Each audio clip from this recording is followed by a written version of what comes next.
Evening, Isabel. I'm so glad you've come. Your birthday, my dear. Many happy returns. Thank you, thank you. Isabel, may I present my cousin, Francis Lewson? Francis, this is Lady Isabel Vane.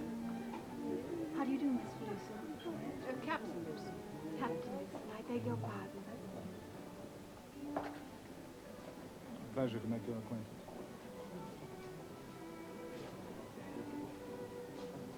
Do you really want to win my pardon? Oh, yes, please. And will you do me the honor of dancing with me? No.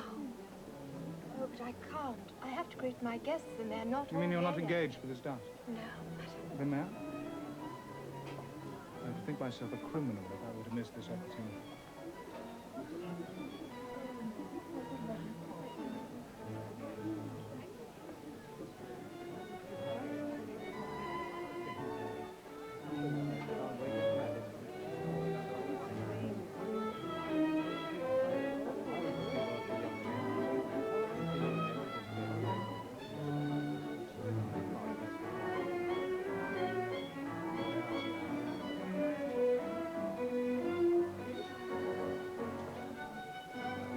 There.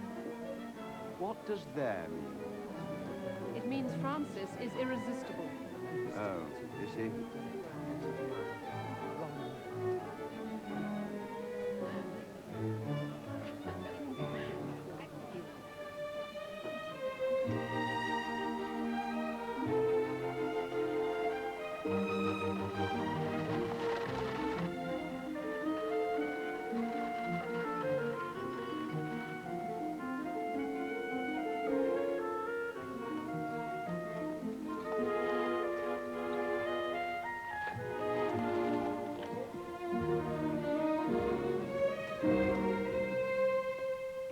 Mr. Carlyle. Ah, Carlyle, happy to see you. My lord. You perceive I cannot rise. My old enemy, the gout, has taken possession. Claret. No, thank you. All right, thank you, Carter. Sit down, sit down. Bill said that you wanted to see me. What can I do for you? A rumor reached my ears, my lord, that East Lynne is in the market. Are you here on behalf of my rascally creditors?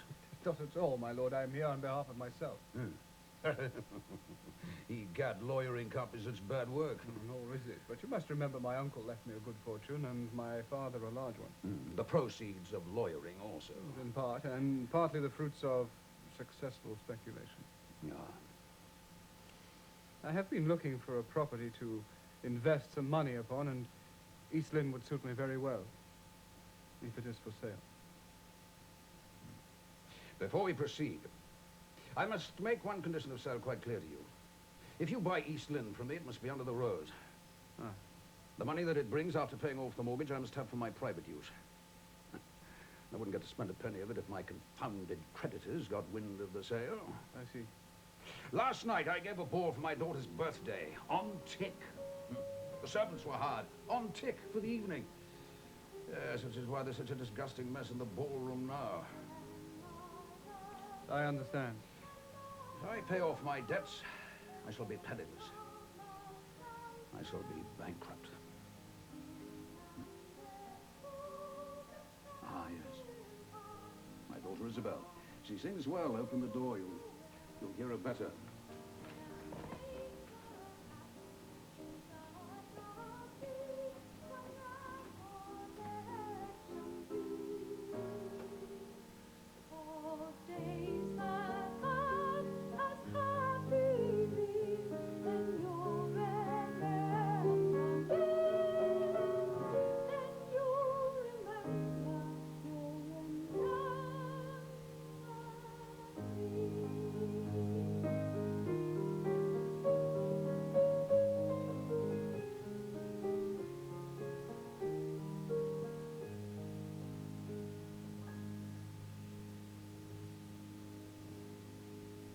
Oh, Forgive me, your father and I were listening. We meant no harm.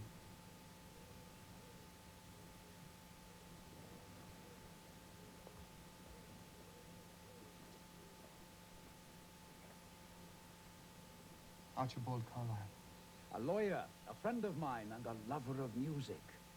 Carlyle, my daughter Isabel. how do you do, Mr. Carlyle?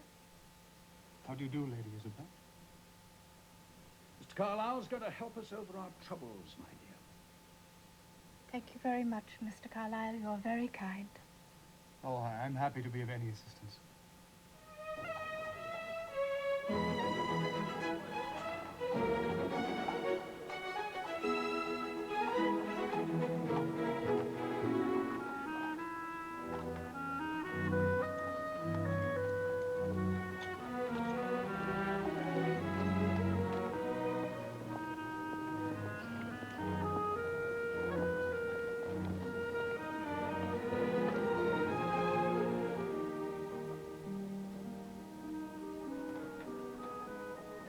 Beautiful young lady to see you.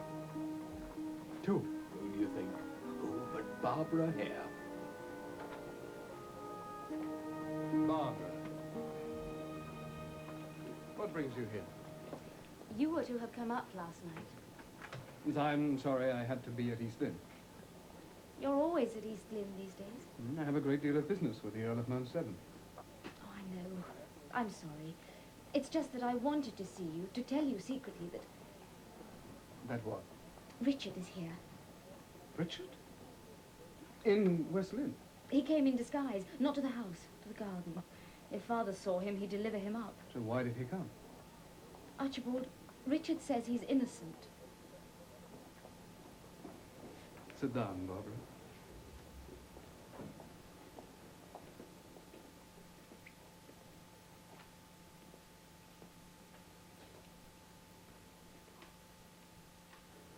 He says he was not in the cottage when the murder was committed. The man who did it was a man called Thorne. Thorne. A friend of Affy's, I suppose. He swore to his innocence in the most solemn manner.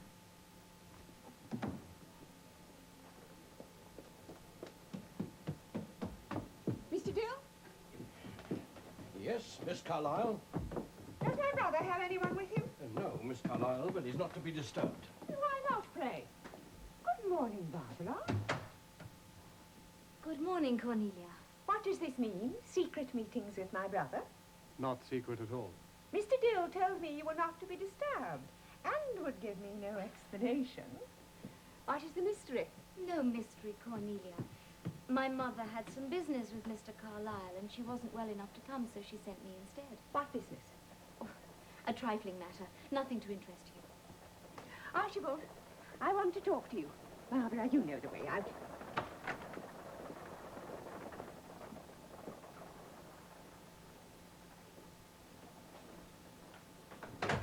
Now, that young woman is out to marry you, Archibald. What?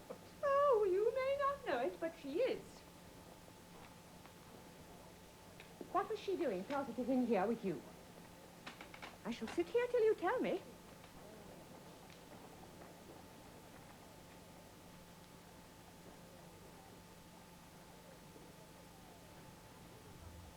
your sister.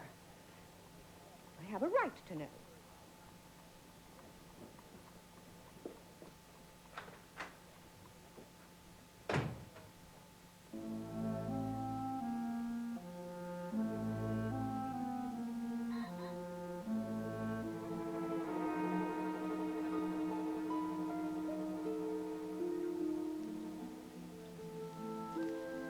How fresh it is after the rain.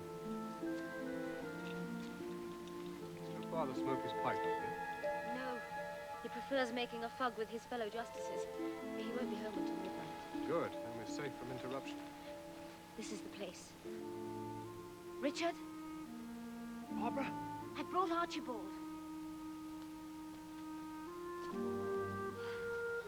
Thank you, Barbara. Good evening, Carlyle. Good evening, Richard. Do you want to talk to me? Yes. I'll go back to the house and keep watch in case Father comes home early.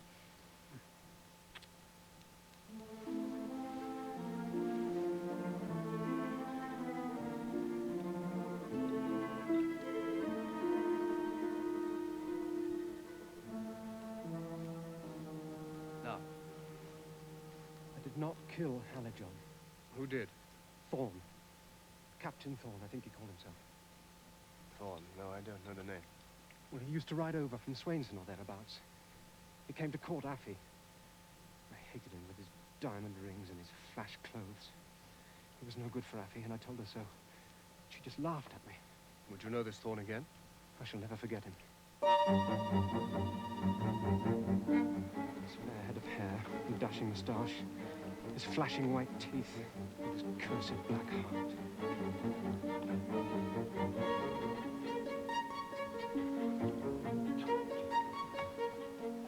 I tell you, his face is burnt into my mind. Good, if we can find him. Why do you say he killed Hallijohn? Well, I went over to Hallijohn's cottage at Abbey Wood. I promised to lend him my gun to have a pop at the partridges. But really, it was to see Affy. I was in love with her. I wanted to marry her. On my way through the wood, I met Otway Bethel. He was always there, poaching. Hello, Richard. My Bethel? Going to see Affy. Good hunting. Good poaching.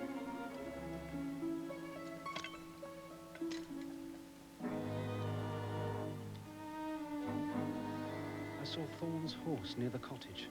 Well, that meant only one thing. That he was there.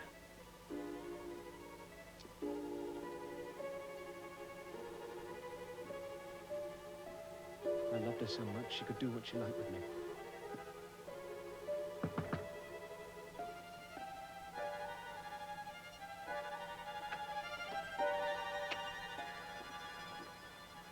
Hello, Richard. Hello, Affy. Aphrodite, if you please. I'm going to start being addressed by my proper name. What's the matter, Affy? Aren't we friends as we used to be? I don't know if we are. Can't I come in then? No, you can't. Have you got someone else there?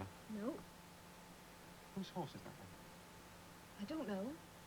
No one here. Well, let me come in then. No! I think you've got Thorne there. No, it's not true. Do you swear you haven't got Thorne in the house? Yes, I do.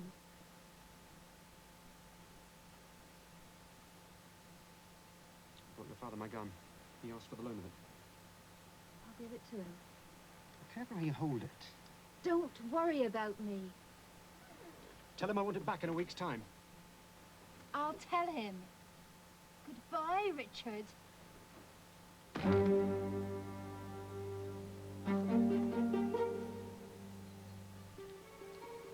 I didn't go away. I hid in the wood, thinking I'd see Thorne come out of the cottage, and then I could make my peace with Affy.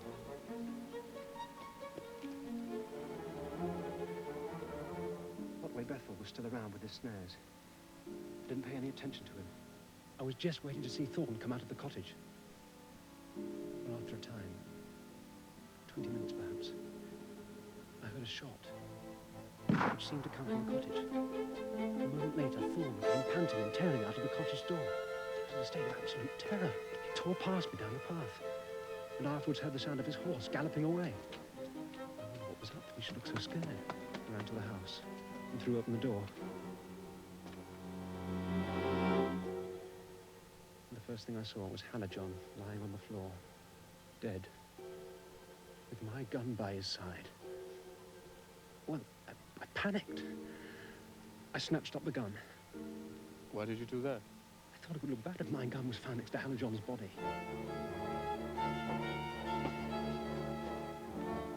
I made off through the door with it. And I saw Bethel coming towards the cottage. I did the worst thing possible. I flung the gun back in the cottage and I ran for it as fast as I could. Then it came over me. Nothing told against you so much as running away. All owing to my cursed cowardice. And you've been in hiding ever since. What else could I do? The coroner said I killed him. Richard. At the inquest, Daffy swore there was no one there that day but her and her father and you. Oh, she's lying. There was Thorne. She said she went for a walk in the woods. She heard a shot. She came back to the cottage and saw the body of her father lying there with Bethel standing over it. And Bethel said there was no one there but her and you.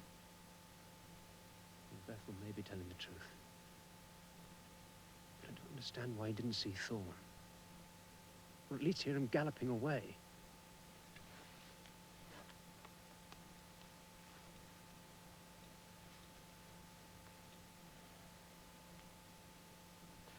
I'll talk to him. The person I really want to speak to is Affie. Affie? Well, isn't she here? The whole neighborhood thinks she went off to join you. I haven't seen her since that unlucky day. And that was nearly a year ago. Then the whole neighborhood is wrong. If she went off with anyone, it would have been with Thorne. You wanted to see Joyce Hallijohn, sir. Thank you, Mr. Dill. Now, Joyce, I won't keep you a moment from your duties. I just wanted to, please sit down. Thank you. I just wanted to ask you, did you ever hear of a man called Thorne, who came courting your sister Affie? Half-sister, sir. Yes, I know. Half-sister. Did you ever meet or hear of this Thorne? I heard of him, sir. And I told Affie a person of his rank would do her no good. His rank? What was his rank? Well, Affie bragged of his being next door to a lord. But I don't know. You never met him? No, sir. I only know what Affie told me. And that was precious little.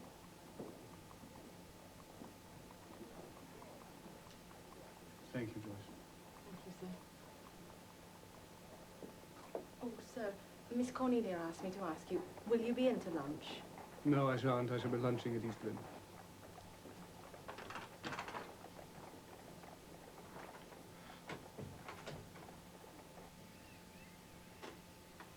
Oh, Papa, I have such news for you. He's got 7 children and he's terribly poor. And if he doesn't raise some money soon, he'll be turned out of his house and all his furniture sold. My dear, you haven't greeted Mr. Carlyle.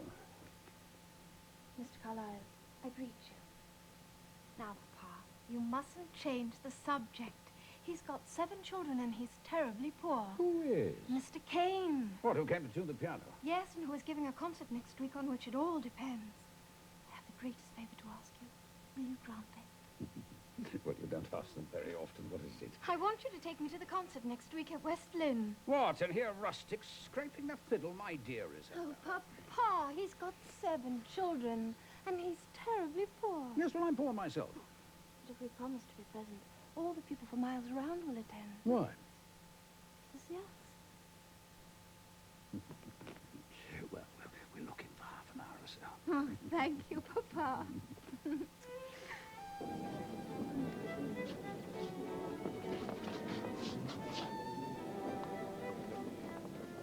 Terrible crowd, can't move. My dear Kane. Thank you. Good evening, Mrs. Hare. Justice Hare. Good evening, Barbara. Mr. Kane is having a bumper. Thanks to Lady Isabel. She's an angel. I've heard from Cornelia, who said she had an angel's face. Did you? I believe I did.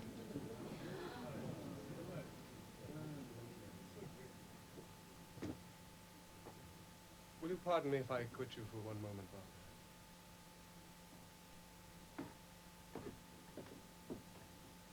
Good evening, Lady Isabel.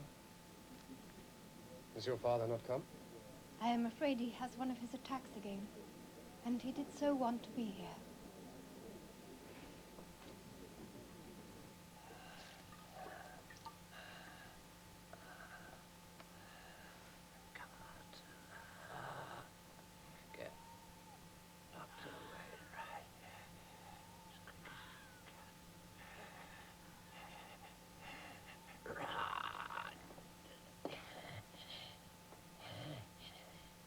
Excuse me, sir. Excuse me. Is he really ill? Yes, my lady. He sent the carriage for you. That's enough. Yes, let us hurry.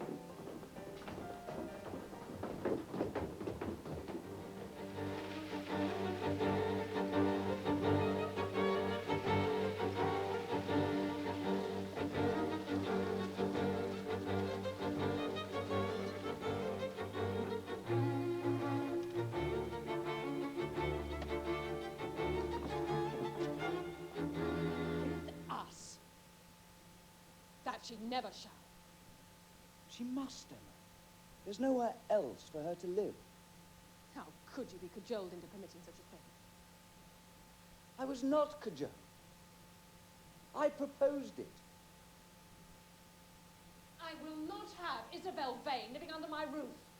As you wish, but she shall live under mine. Ah, Francis.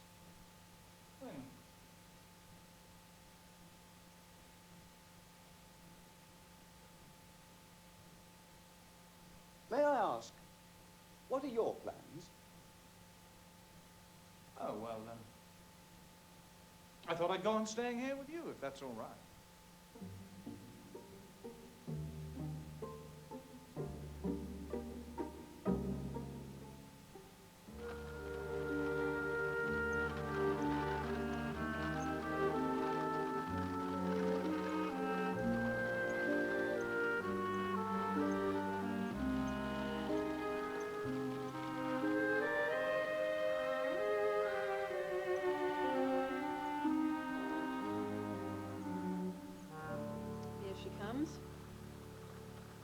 Poor relation. My dear. I hate her. Why? She has done you no harm. I don't care. I hate her. And does her crime consist of being pretty? You should be pleased she is so pretty. Many a man will be too ready to forget her want of fortune for the sake of her face.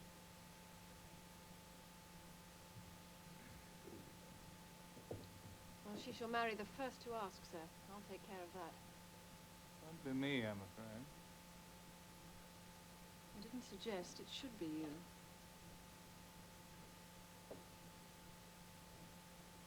Dinner is served, Your Ladyship. Thank you, Bates. Come, Francis. No. We will wait dinner for Lady Isabel. Yes, Your Lordship. Emma, if you can't be kind to Isabel, you might at least be polite.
How dare you disgrace yourself?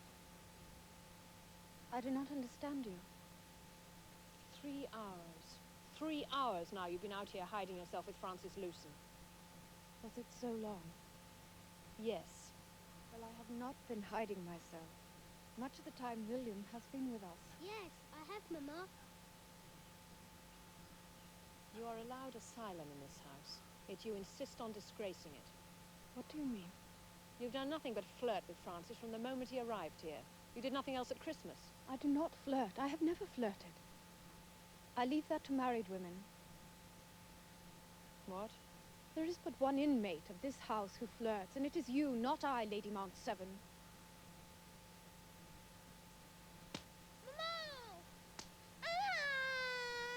What are you hiding for, you little monkey? You shall go straight to bed. My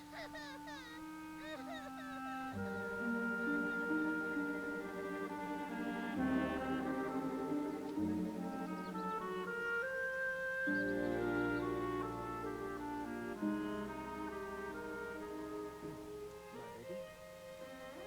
Mr. Carlyle. Thank you, Vane. Lady Isabel. This is an unexpected pleasure. How very glad I am to see you. Business brought me to the area, and I could not leave it again without calling on you. I told you we should meet again. Do you remember? Indeed I do. Oh, I beg your pardon. I didn't know you were here. This is Lord Vane. How do you do? William, this is Mr. Carlyle, who has been very kind to me. I shall like you, sir, if you are kind to Isabel. Oh, very, very kind. And he lives in East Lynne, which used to be my home. Oh, I don't yet. I've been spending some money on the place, but it's not quite ready. I shall never be as happy as I was at East Lynne. I hope Castle Marling is a happy home for you. No, it is a miserable one, and I cannot remain here. Shall I tell you why? Do, please. No, William. Mama beat her yesterday when she was angry. William, be quiet. 2 great slaps upon her cheeks, and I screamed, and Mama beat me too. But boys were made to be hit. Nurse says they are. A nurse says Isabel's too good looking. William, you go to your nursery, or I shall beat you too. No, you wouldn't. You're much too kind. Go on.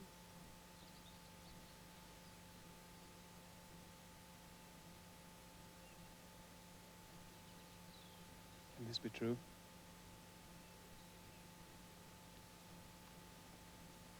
I must help you. What can I do? Nothing. What can anyone do? I wish I could help you. East Lynne was not, take it for all in all, a pleasant home for you. Not a pleasant home. Oh, indeed it was. Oh, would that I could awake and be there again. It would be a very Eden to me now.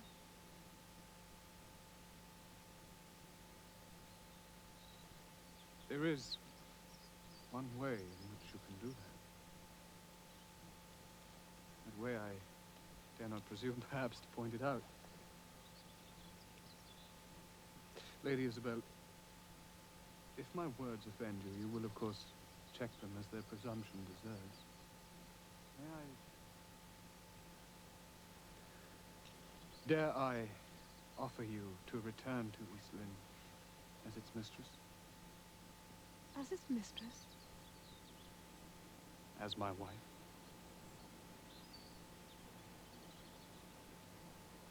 Isabel, I have loved you since I first saw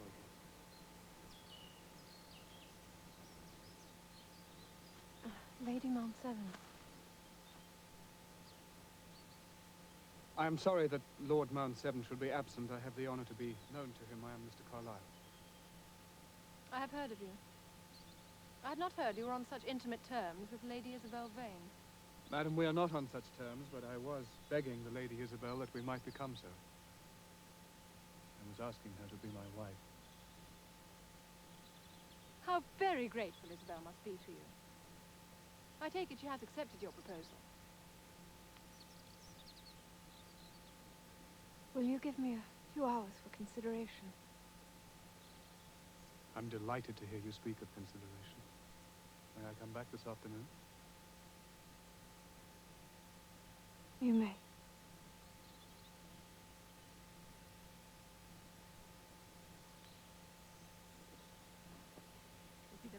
in the world for her. I presume you'll live at East Lynne? If she agrees. If?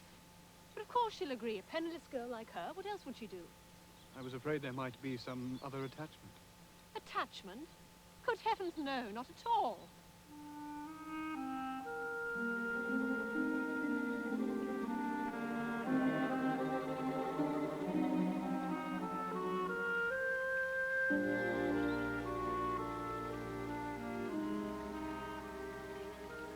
Morning. Francis. Isabel. May I speak with you? Of course. Oh, Well, by the way, congratulations. On what? Wasn't it true, then? Lady Mount Severn told me you were going to marry Mr. Carlyle. You are premature in your congratulations. Oh, am I? Oh, I'm sorry. Well, Emma told me for an absolute fact. There you are. No. Oh. Well, I hope you bring it off, Isabel, for your sake. East Lynne is a place to be coveted. And Carlyle's an out-and-out good chap, one of the best. Yes. I think it'll be good for your future. Well, I wish you all the happiness. Oh, if I must, I'll keep my wishes until the right man comes along.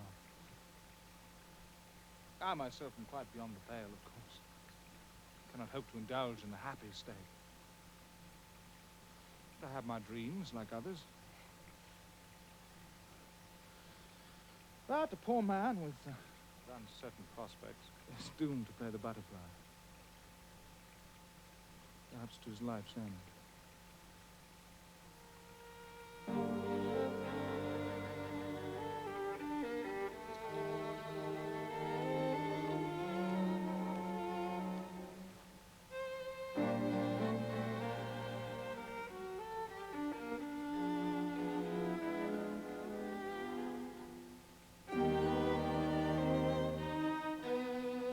Cornelia, I came as soon as I could. What's the matter? Is something wrong?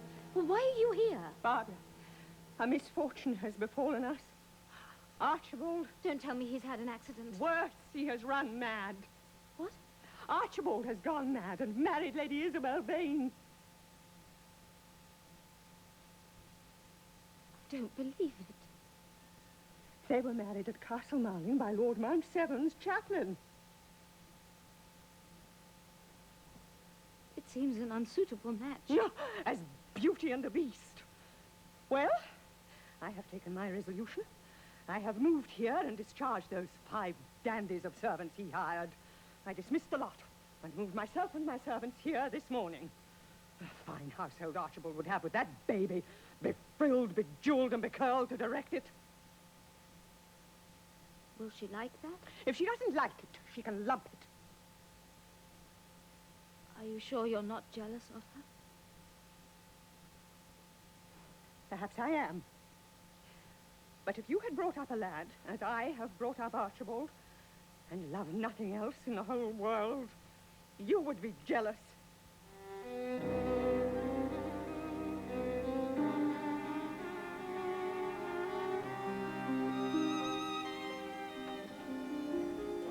Well, Joyce, what does Miss Carlyle say? She's willing that I should be transferred to you, my lady. Oh, good, I'm glad. But she says that, first of all, I ought to acquaint you with certain unpleasant facts in my history. Well, I believe I know something about that. Was not Effie Hallijohn your sister? Half-sister, my lady. But she went off after Richard Hare, and we've never heard of her since, nor of him neither. It was a dreadful thing to happen, and to such a nice family, Mrs. Hare and Miss Barbara. The Hares were coming tonight. Yes, my lady. And is that the same Barbara Hare that I heard you gossiping about the other day? About her giving me a bowl of poison? Oh, it was only a bit of nonsense, my lady. I'm sorry you heard it. But I did. The fact is that people think Miss Barbara was in love with Mr. Carlyle, and many thought it might be a match. I shall wear the black lace tonight, Joyce. Yes, my lady.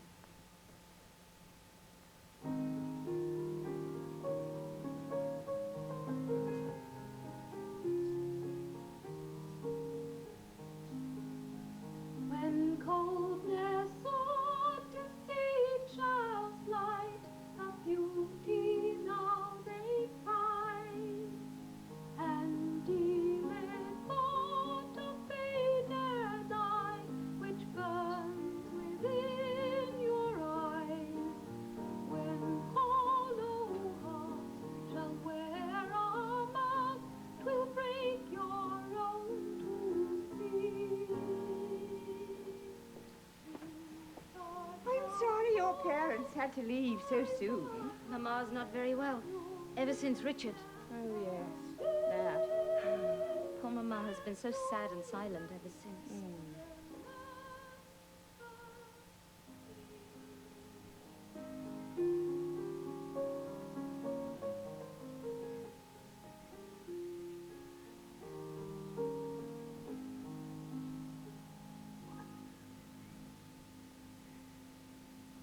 There. I have sung you at least 10 songs. You ought to pay me for them. And I shall.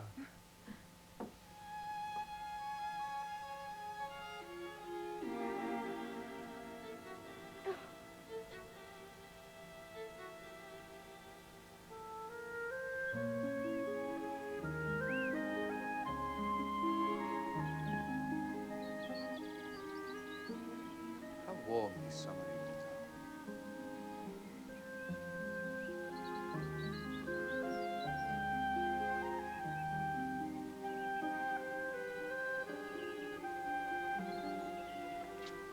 When does the justice begin haymaking? Barbara? I asked you when your papa cuts his hay. Barbara.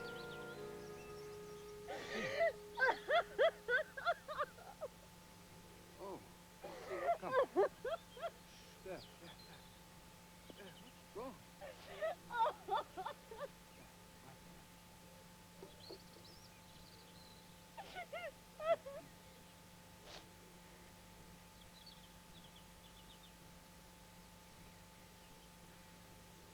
Better now? What caused all that? You asked me. You asked me.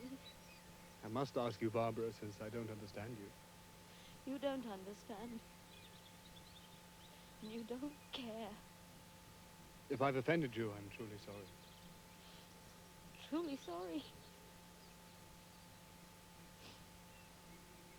What do you care about me? You have a wife to care about. What's my misery to you? My dear Barbara, I never gave you to understand that I felt for you except as a brother. A brother? Now, please, be calm and reasonable. I am reasonable. And I shall ask you one reasonable question. If she had not come between us, would you have cared for me? I don't know. How can I know? How can I tell what might have been? I'd rather it were not known. The whole of West Lynne coupled us together in their gossip. They have nothing but pity for me now. I would rather be dead. Oh, Barbara. I am so very, very sorry.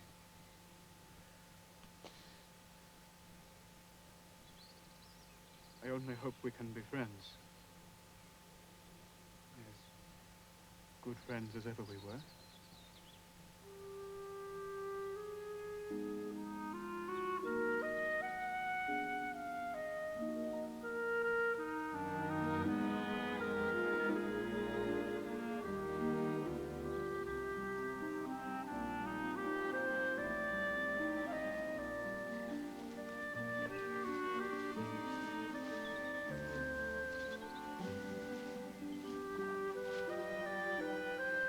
I must have been mad to say what I did.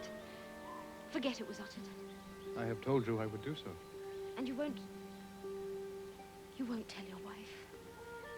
Of course not. You swear it. Certainly, if you want me to.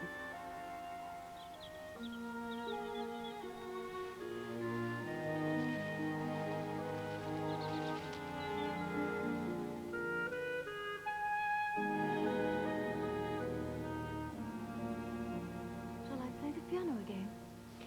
Not for my sake. Do you like that toy? Yes. Yes, I do. An expensive toy he bought you. 120 guineas it cost. I thought it would pass the time. Archibald is so long. Barbara Hare is an old friend. was very pretty. Yes.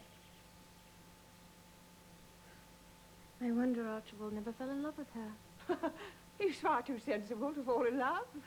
Until he went mad and married you. The most expensive toy of all.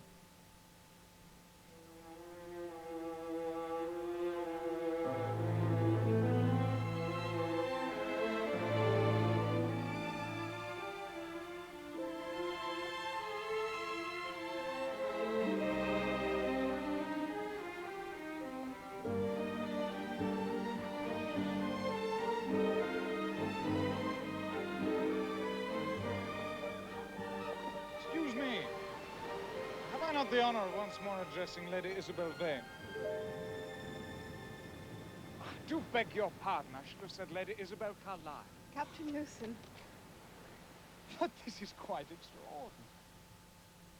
What can he be doing in a dreadful place like this? I have been unwell and am ordered to the seaside. You are ill. And Mr. Carlyle as well? Yes, he is very well. He left for England only this morning. And you? Are you in Boulogne on leave of absence from the army, Captain Newson? I left the army.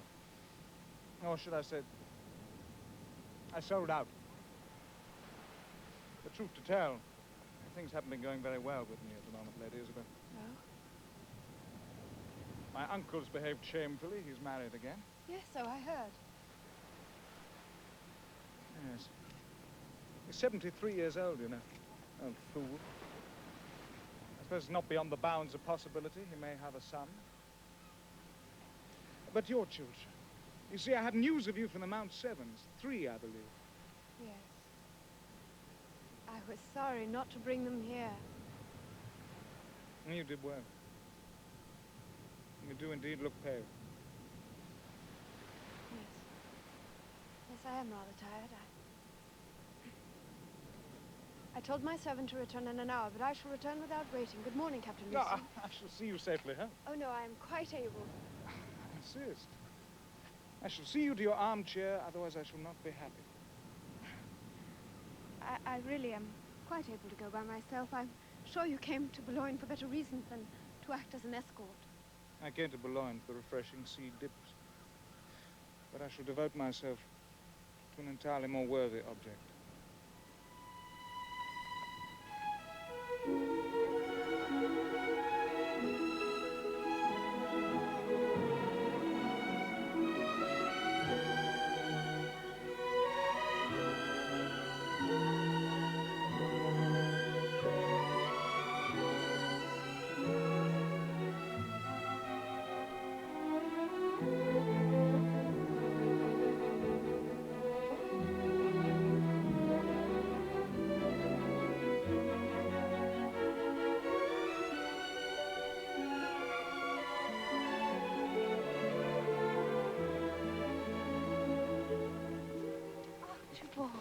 My darling, Oh,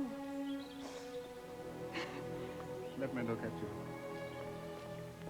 Why, you're positively well and blooming.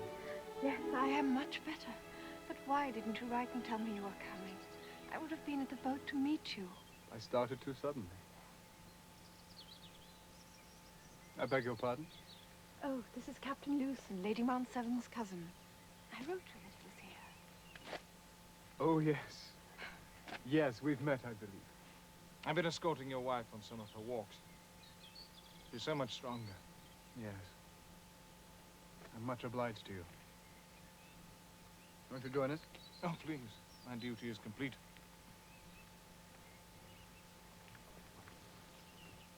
Archibald, Yes. I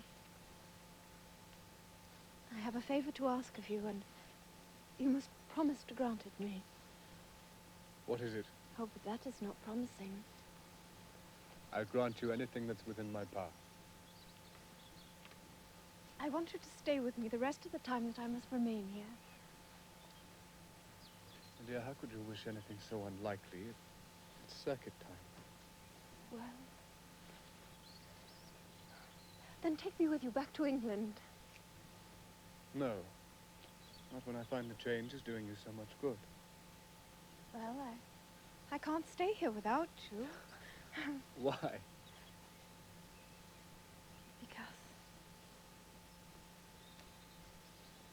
Because I'm so dull without you. We must get you to amuse her, Lucy.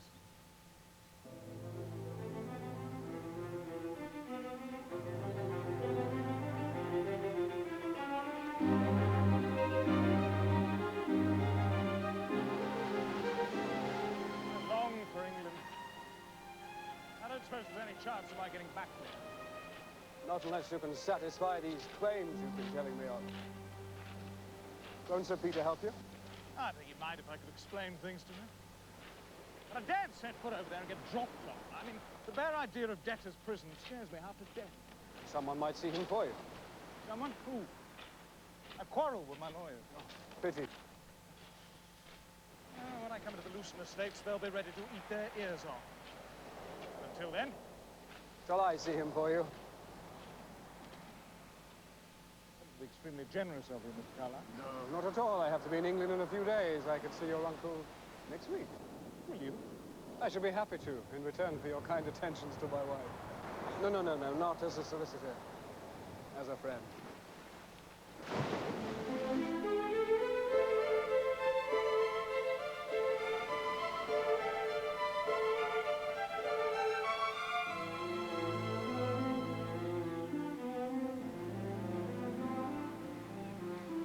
You remember when we drove through the forest together? You and I, Mrs. Vane and the others. Yes. Well, you drove Mrs. Vane home badly, I suppose. For she swore that you should never drive her again. I drove her recklessly on purpose. She's perfectly suited to her name, you know. Vane. She's the most capricious, exacting woman I've ever met. Dear Emma. I did it to pay her out. Why? What had she done to you? She put me into bad humor. Saddled herself upon me when I wanted another to be my companion. Blanche Challoner. Blanche Challoner? Can't you guess better than that? Isabel. The past is gone and cannot be recalled. But if ever two beings were made to love each other, you and I were. I sometimes thought that we... Let me speak, Isabel. No. A few words, a few short words, then I have done forever. I would have declared myself had I dared, but my uncertain position, my debts, my inability to keep a wife, these things weighed me down, made me crush the hope within me. I will not hear this, Captain Newsom. I knew I loved you, but not how passionately until you became the wife of another. How dare you? I've said it can do no harm. Neither you or I are likely to forget that you are a wife. I would have avowed my affection to you at first and not let you throw yourself away on Carlyle. Throw myself away? Mr. Carlyle is my very dear husband. Look at him. What are you by his side? You forget yourself. I do not. You would not speak this way if Mr. Carlyle were here. I bid you good day, sir.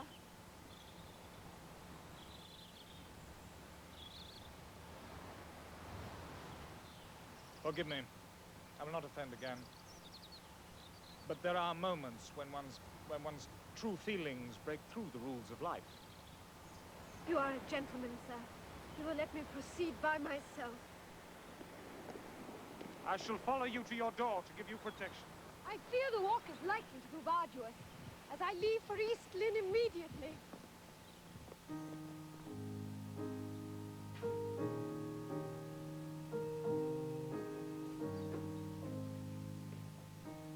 Isabel, I suppose we have rooms ready for visitors. Yes, I believe so. Good, because I'm expecting one. I forgot to mention it earlier. Who is coming? Captain Lucen. Who? Francis Lucen. His uncle consents to see him, but his aunt absolutely refuses to have him at Lucen Park. So I've offered to give him house room here. Archibald, I do not wish him to stay at East Lynne. It'll only be for a few days. Seems to me to be a decent enough fellow.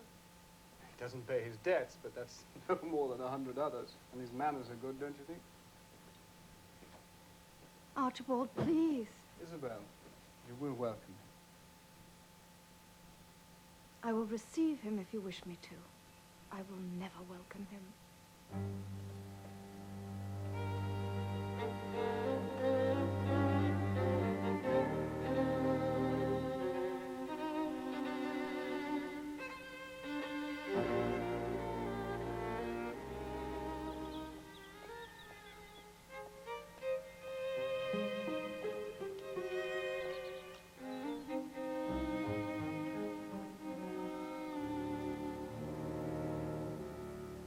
There's a remarkably pretty girl coming to the house.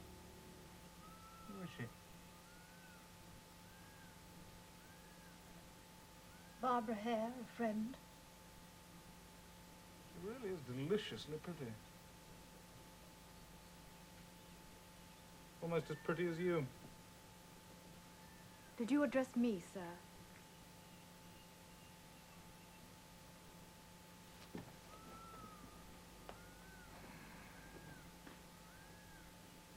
It was merely an observation. But I fancy you heard what I said.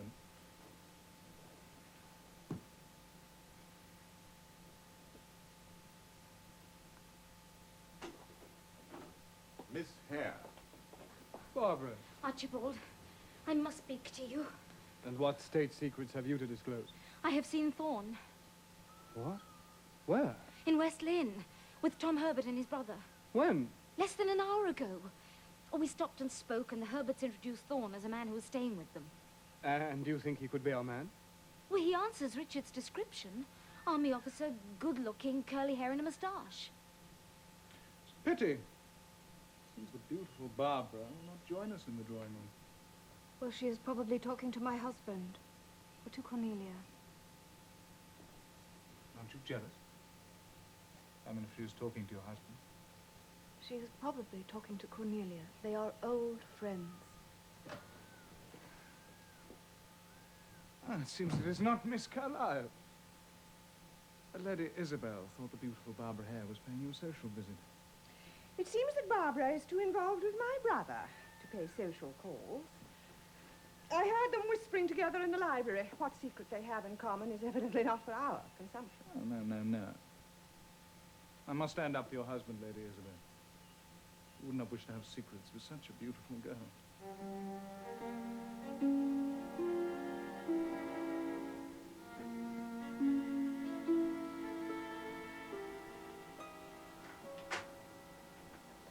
A gentleman to see you, sir. Captain Thorne. Bring him in. Come in, please. Good of you to come so quickly. Do sit down. Were you not in West Lynne some years ago? I believe I was in the neighborhood a few years ago. Why? I'm inquiring for my own satisfaction into a sad affair that took place, 7 years ago. Yes. 7 years ago I was here. But I tell you in confidence, I don't wish to have it known. An affair of gallantry. Yes, and the girl was Afy Hallijohn. Affy who? Afy Hallijohn. You are mistaken. Never heard the name in my life. Wilson, was not that Miss Hare who came to the door a moment ago? Yes, my lady. She wanted to see the master. I told her your ladyship was at home, but she wouldn't enter. And did she leave any message? She said she hoped to see him this evening.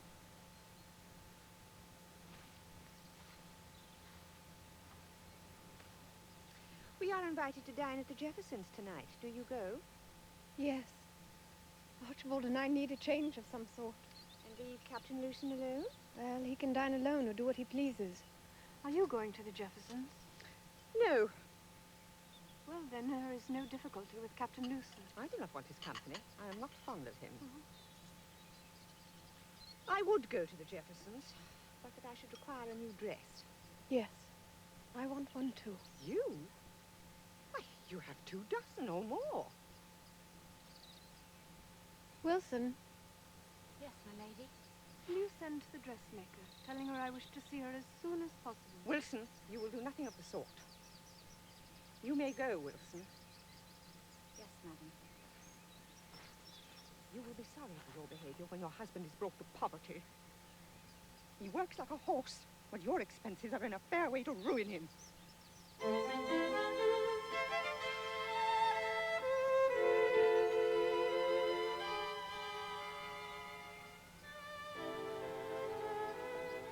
But I better stay away until the goblin is gone. I hate her.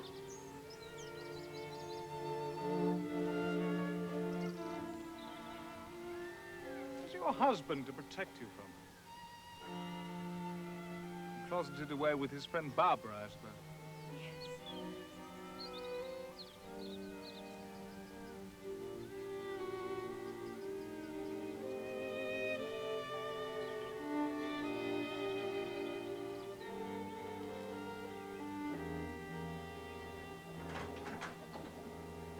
Barbara. They told me at the house you were here. I have a message from Richard.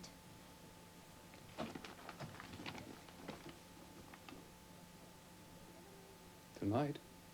Yes. We must contrive that he shall see Thorn. How? It must be done. I'll find a way. Oh, thank you, Archibald.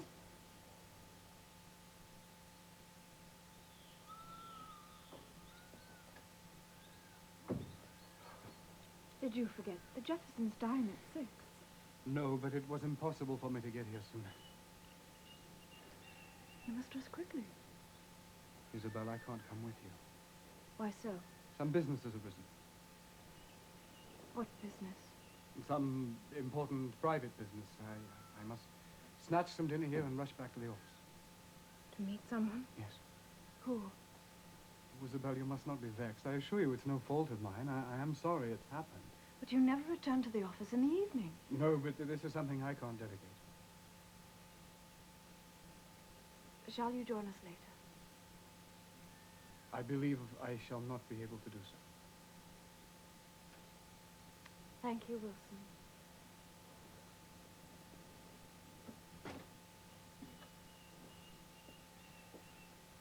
What time do you expect Lady Isabel to return? She was going to order the carriage to be at the Jeffersons at 9:30, sir. The Jeffersons? How far is the Jeffersons? About 20 minutes, sir, in the carriage. Thank you.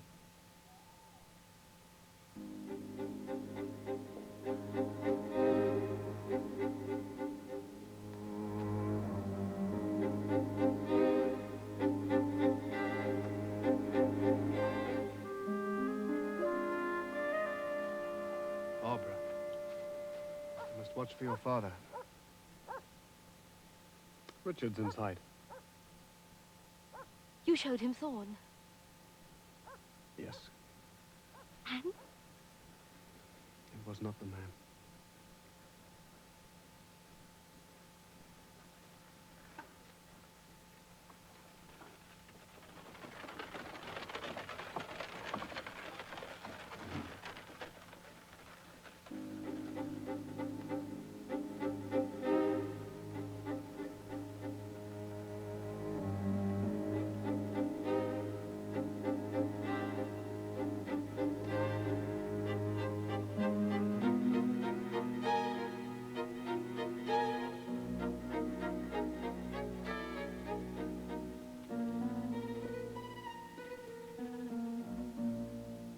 How is Lady Isabel? Very well, I suppose. She's dining at the Jeffersons tonight. I ought to have been there, but... Oh, Archibald, I am sorry. Forgive me.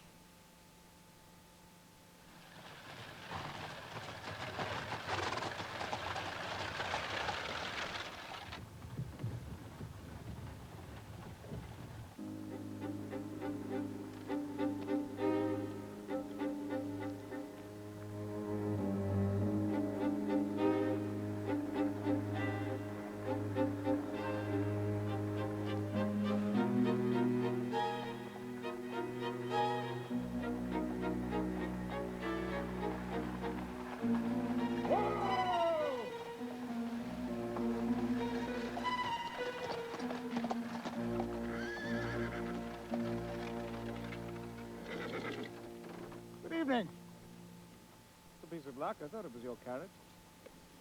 Could you oblige me with a ride to the house? I've been out for a stroll. I'm rather tired.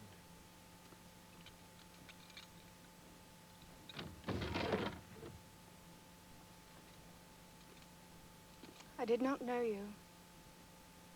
What is that thing that you have on? It is like a disguise. Disguise? No. No. I have no creditors in the neighborhood of East Lynne.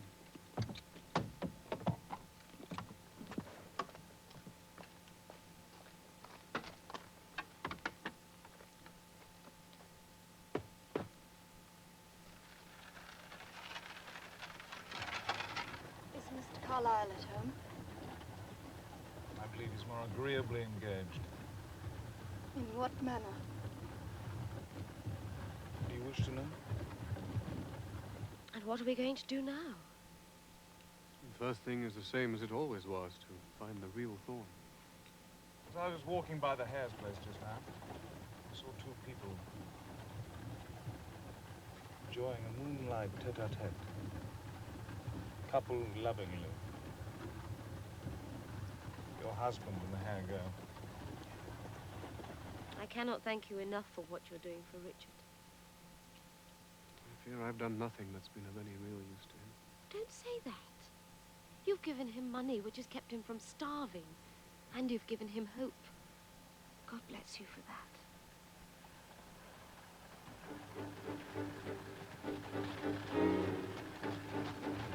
I will not deceive you, though he may be doing so.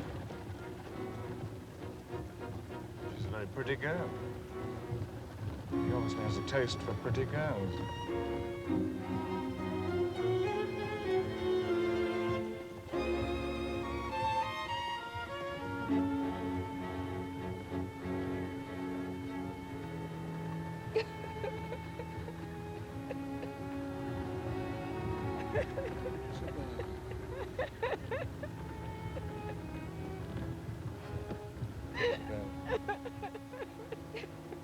You may have lost his love, but you found mine. He may be false to you, but I shall never be. Leave him, leave him. Leave your life of misery and come to happiness.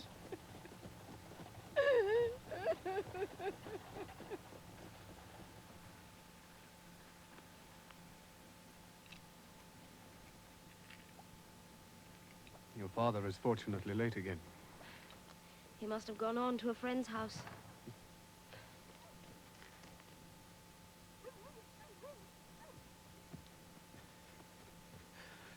I've seen Mother. Now I must go.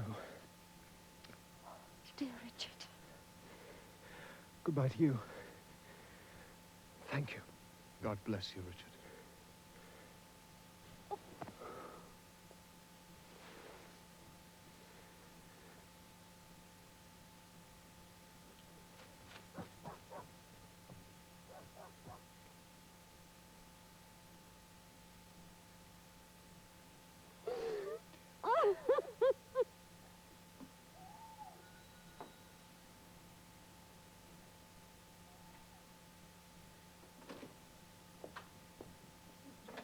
My lady, are you ill?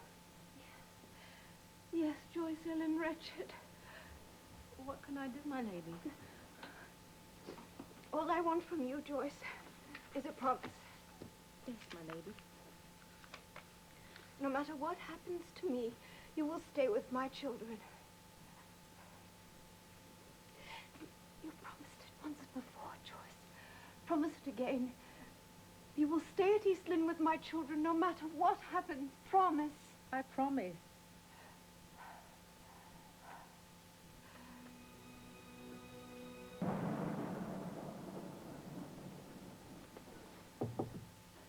Who's there? Archibald. What's the matter? Is someone ill? I think Isabel might be. I can't find her. Can't find her? What's the time? Isn't she in bed? 3 o'clock. She hasn't been to bed. I've looked all over the house. Oh, perhaps she's with her children.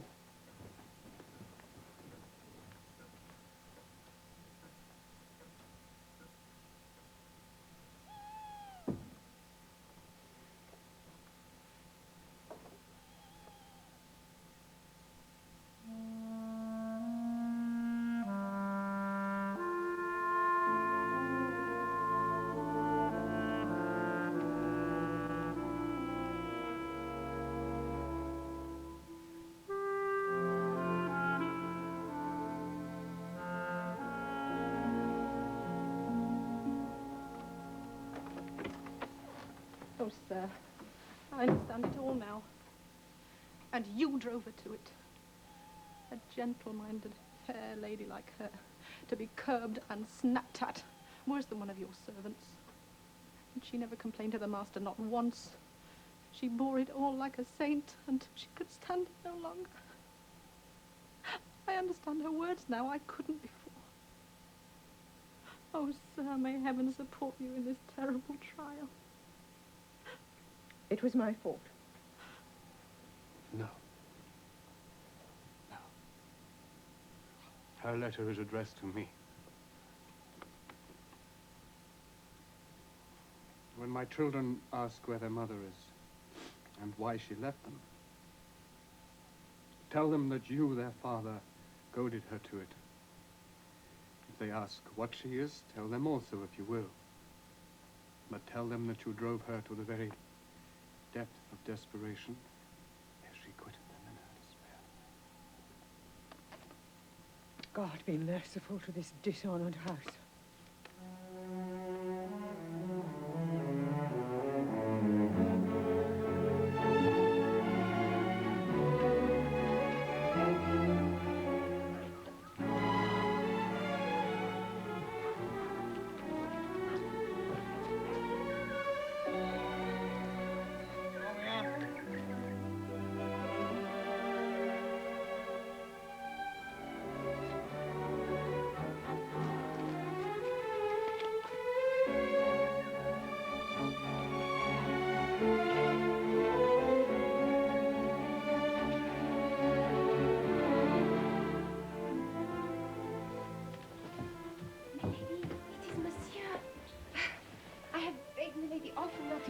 Monsieur would surely come. Milady sees that I'm right. Patience and calmness. Monsieur looks so well. Suzanne, you may leave the room. Yes,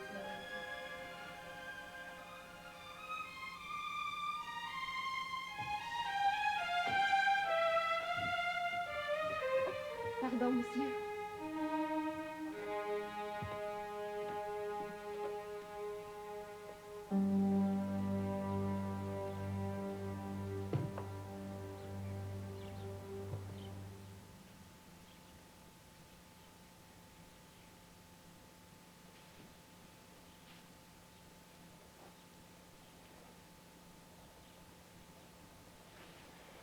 Well, how are you, Isabel?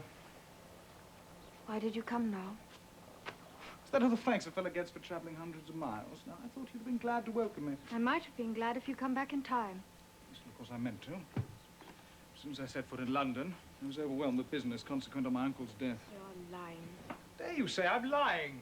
Mr. Carlyle had got his divorce. You knew that, but you concealed it from me. Isabel, you must be aware. It's an awful sacrifice for a man in my position to marry a divorced woman. The sacrifice would not have been for my sake, but for the sake of the child. Our child. Surely you understand? I'm the representative of an ancient baronetcy. And to make you my wife would... it's to offend all my family. You need not trouble to find excuses. The damage to the child cannot now be repaired. I was thinking of you. Well, I can't imagine a worse fate than spending the rest of my life with you. Oh, well. You've taken a sudden aversion to me. That cannot be helped. No, I agree. You kicked up enough fuss once about my making reparation. Oh, the reparation in your power to make could not undo my sin. Sin? Oh, no. Now, you ladies really should think of that beforehand. Yes. Yes, you sinned, as you call it. Not because of my temptations, but because of your jealous anger towards your husband. Quite true. You were blindly, outrageously jealous of him and the hair girl. Yes, I was. You were the least of it. Simply a person who happened to be there. Well, I don't believe for a minute that you had anything to be jealous about. What do you mean? They had a secret between them. They were partners. Not of love. Of business. They were never lovers.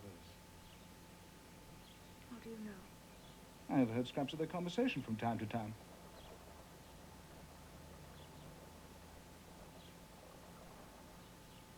That is not what you told me at the time. Didn't I? Oh, well. All stratagems are fair in love and war. And where is she? She like me? I would rather have her dead.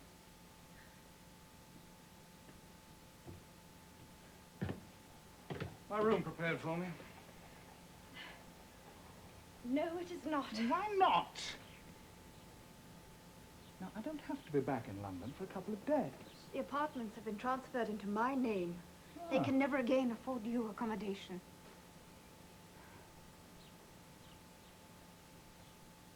We're mortal enemies, then. No, we are strangers. Good day.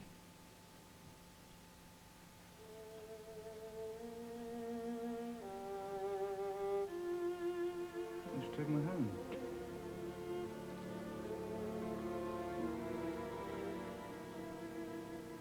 Prefer not.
S'il vous plaît.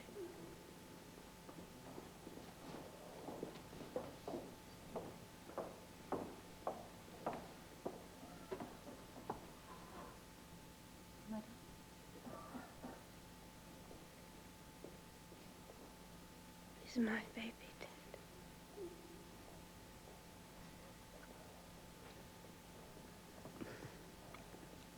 Mon baby est mort.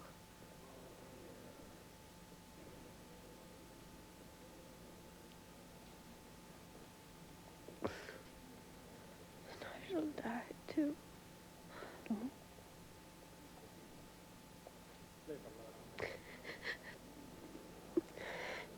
May I have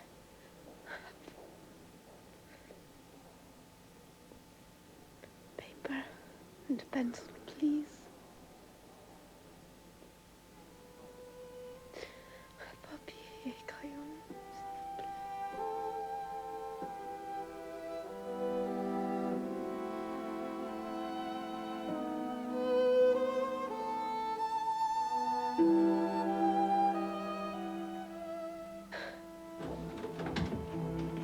Morning, Mr. Dill.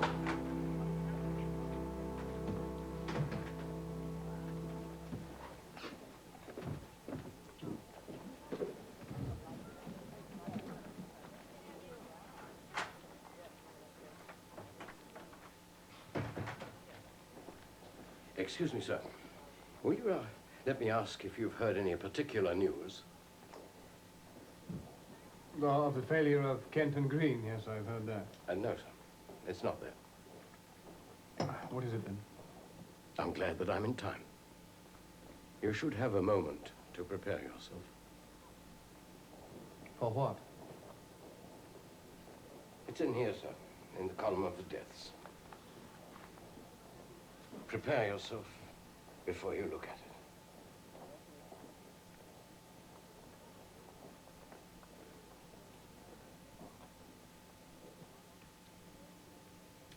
Shall I say, sir, that you're engaged to him? anyone who calls.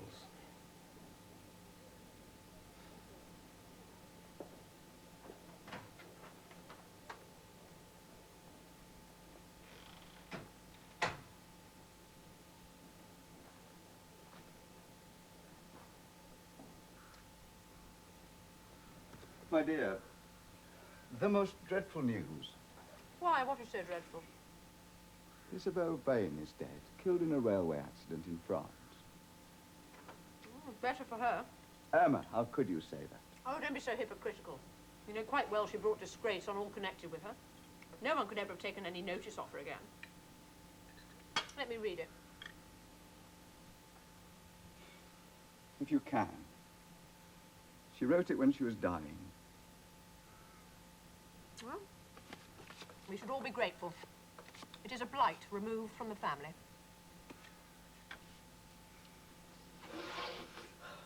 It was that ale that gave it me. How could ale give it you? Unless you drank it in great draughts when you were in a state of perspiration. You'll be a baby to the end of your days, Archibald. When do I ever drink great draughts of ale?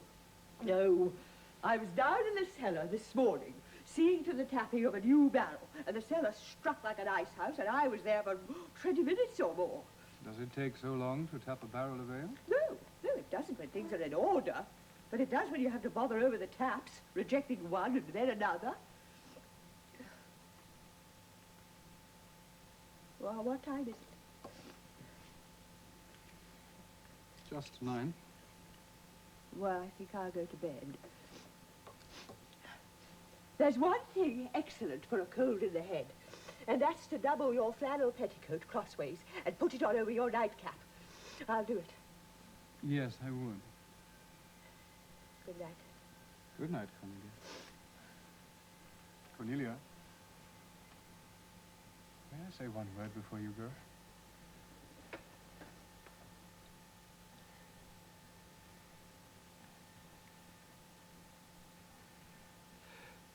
When I married Isabel, you reproached me with having kept you in the dark. Well, if you consulted me, as any Christian would, the disgrace which fell on this house would have been spared to it. I believe you have never wholly forgiven me. No, and never shall. I did not deserve the slight. I, your elder sister, who have been a mother to you almost since you were a boy. I do not intend to court your displeasure a second time for a similar offense. What does that mean? I'm about to marry. Oh, for the love of common sense, don't go and make such a fool of yourself. You've done it once. Wasn't that enough for you? Cornelia, can you wonder I don't speak to you of such things when you treat me just as you did when I was a child? When folks behave childishly, they deserve to be treated as children. And whom have you chosen this time to go and disgrace us like the last one did? I am marrying to please myself. As you did the last time. Yes, as I did the last time.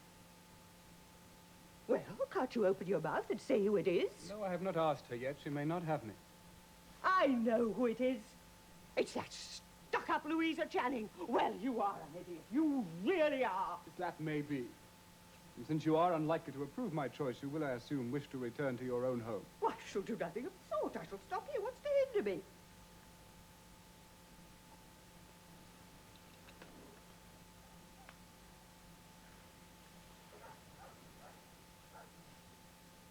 It cannot be. Who says so? Louisa? I do. Have you forgotten the night that Isabel left and the words spoken by Joyce?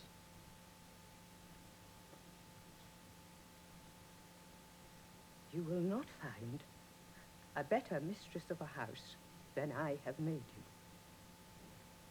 Don't expect to. You speak as though you think I'll poison your wife if I stay here. I think I know what you did to my first wife. I'd take care not to run the same risk a second time.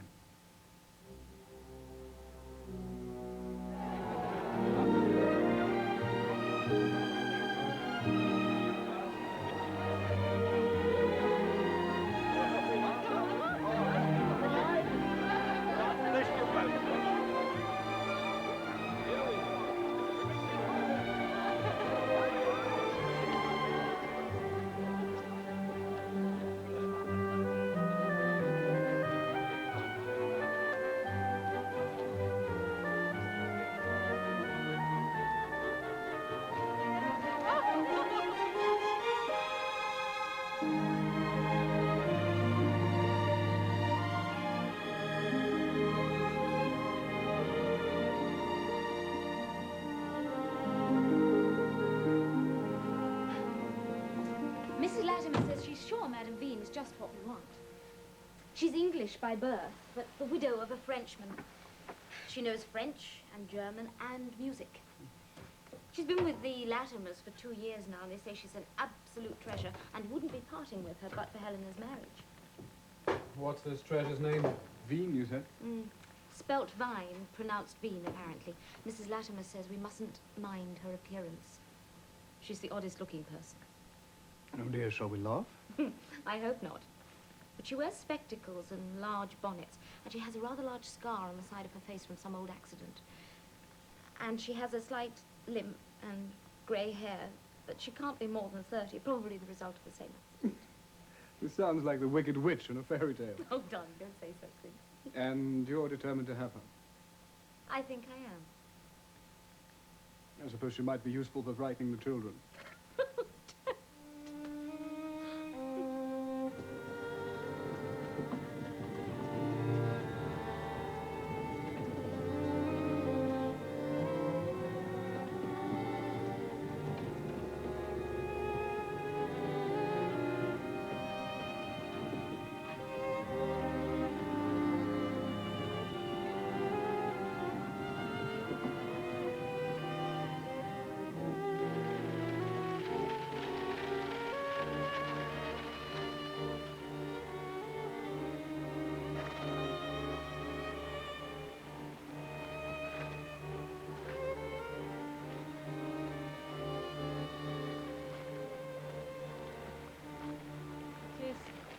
Madame Vane, I believe.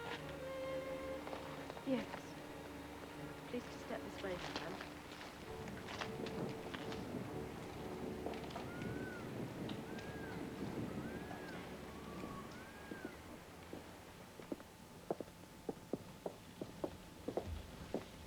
This is your sitting room, madame.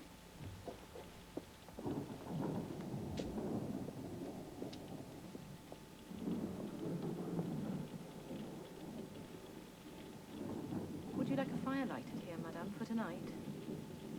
No, thank you. Can I do anything for you, madame? No, thank you. If you do want anything, please ring and Wilson will come up.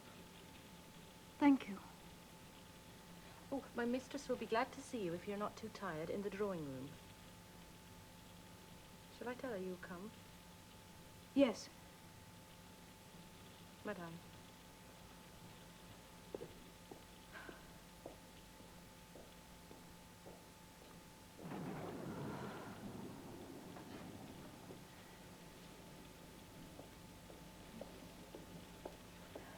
Do you think you can find your way to the drawing room alone, madame?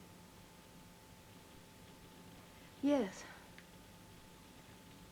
Yes, I'm sure I can.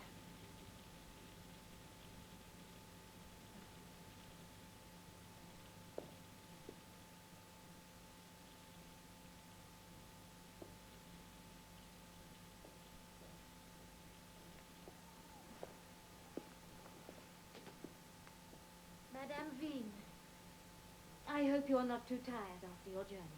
No, I'm not. You're not unwell, are you? No. You look so pale. I am generally pale, but my health is good. Oh, do please sit down. Mrs. Latimer wrote us word that you would be sure to suit us, and we in turn hope that your residence with us will be agreeable. Have you lived much in England? In the early portion of my life. And you lost your husband and your children, Mrs. Latimer said. Yes, I have lost them. It must be terrible grief to lose a child. I know I would not lose my baby for all the world. Terrible grief. No doubt you know from Mrs. Latimer that the children under your care are not mine. They are the children of Mr. Carlyle's first wife. And Mr. Carlyle. And Mr. Carlyle, of course. Their mother left them. It was a shocking business. She is dead now, I hear. Yes, she is dead. And you... I dare say you never thought to go out as governess. I was born and reared a gentlewoman. Your husband could not leave you well off, I fear. When I lost him, I lost everything. If you please, Mum, the baby's undressed and quite ready for you. Thank you. I'll have him here. Ooh. Shall I wait, Mum? No, I'll ring. It's a fine baby. He's the very image of my darling husband. My darling. Darling, I have such news for you. And I for you. Baby's been allowed to stay up just this once. And how are you, my son? You must call him by his proper name, Arthur Archibald. I was sorry it couldn't be just Archibald, but that was already taken. Darling, we have someone here, Madame Vane. Forgive me, I didn't see you.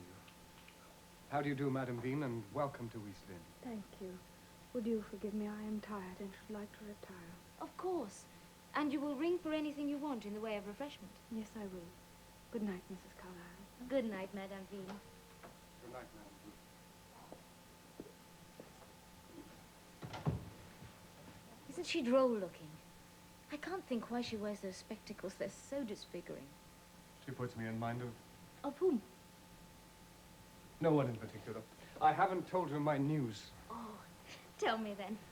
Today, I was asked by a responsible body of men to stand as the Member of Parliament for West Lynne. And you accepted, I hope? Of course. Hooray! Carlyle forever!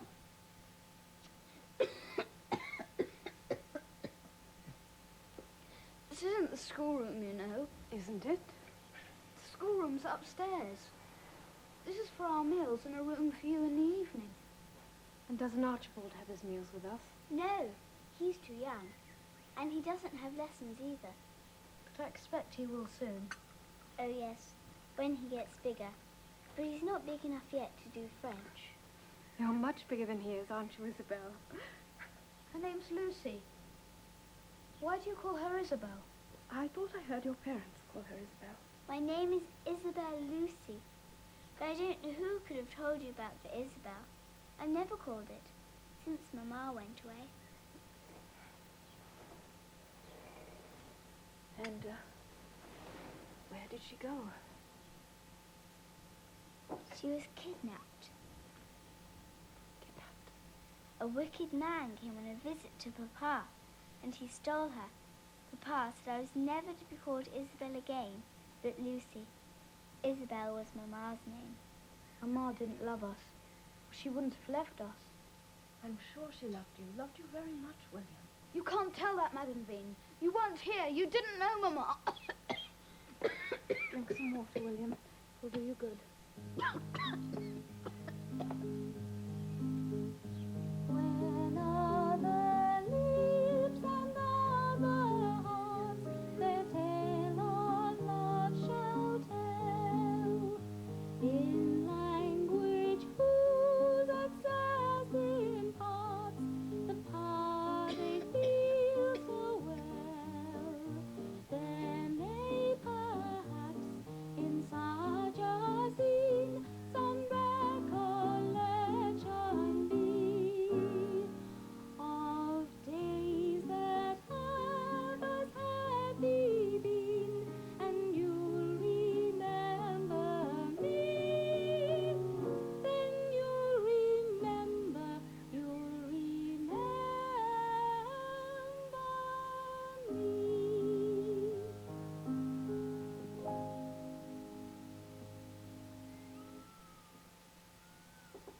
Come in.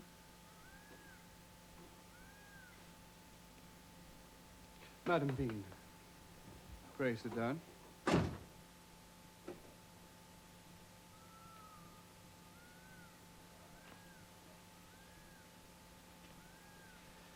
It's about William. Does it not strike you this is an ugly cough of his? Yes, sir. I think it wants care. Yes, I'm most concerned. I had intended to take him to Dr. Martin at Lynneborough, but I have been so much engaged. Well, let me take him, sir. You can trust him with me. Yes, indeed I can. When will you leave? Tomorrow? Yes, as soon as I can. The doctor's fee will be a guinea. Well, let me pay for him myself. I would rather do so. No. That's most kind of you, but he's not your child. Some gentlemen to see you, sir. Mr. Archibald. Carlyle! Carlyle! Shh! Have you heard who it is who's putting up against you? No. It's that blackguard Lewson. Lewson? Sir Francis Lewson. It's an insult to you. He's mad to offer himself as a candidate. Well, as Lord Headley's secretary, he probably had no choice. The noble lord needs every vote he can buy in the Commons. Sir Peter left Lewson a tidy fortune. No longer so tidy. He married an expensive wife. They do say he has to get into Parliament, otherwise he'll be arrested for debt. Oh, well, of course you'll go for him, neck and crop. There's a meeting at the Buck's Head at 5. I shall see you there. I heard that Lewson was staying at the Buck's Head, or was trying to. He's probably ousted by now. I had a word with the landlord. Thank you, Mr. Dill. Free and independent voters of West Lynne, I have come before you today to stand as candidate in this ancient constituency. You, sir, be quiet. I come before you today to stand in this borough as your representative for the forthcoming parliamentary elections. I know what times you've had over the last few years. I am aware of the hardships that you and your families have gone through in the last parliament.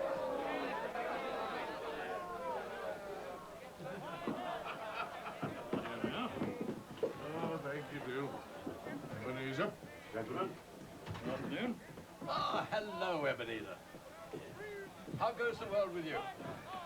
None the better for listening to him. He doesn't stand the ghost of a chance. The government, and it was the government who put him on it, they must be a pack of fools. They can't know Carlyle's influence here. That you and your families have gone through in the last parliament. I put no sight. Well, I'll be blessed. Why? If I don't believe it's Otway Bethel. Bethel? He's in Norway or somewhere. Jeez. What's he been doing to himself? What's your name? Used to be Bethel. How are you, Dill? Though you're still kicking, Ebenezer. What's all this? The election, that's all. Yes, I know, but what's all this row? The candidate's wasting his breath. Loose. I know some of you farmers, some of you I know, who have suffered many hardships in the last few years. Why, I sir, aim to put those right. wasn't rather the ratherest of him to oppose Carlyle? Infamous. Contemptible. Who's the fellow speaking for him? On the balcony. That is Lucy. I know what it is like to be penniless and starving. I have fought for this country. By Jove. He, Sir Francis Lewson. Do you know Lewson, Mr. Bethel? A little. Once.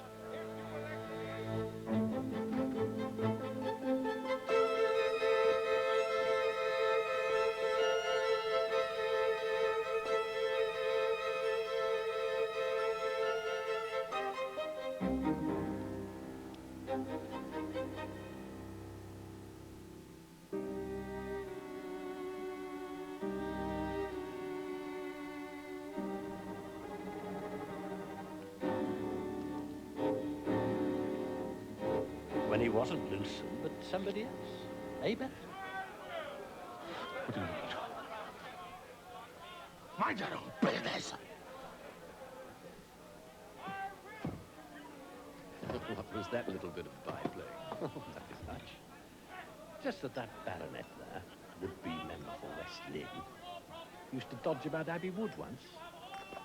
Mad after Affy Hallijohn. And how do you know this? I saw him. I was a bit spoony myself after Affy in those days. Went down there a good deal. Only he didn't call himself Lewson then. And what did he call himself?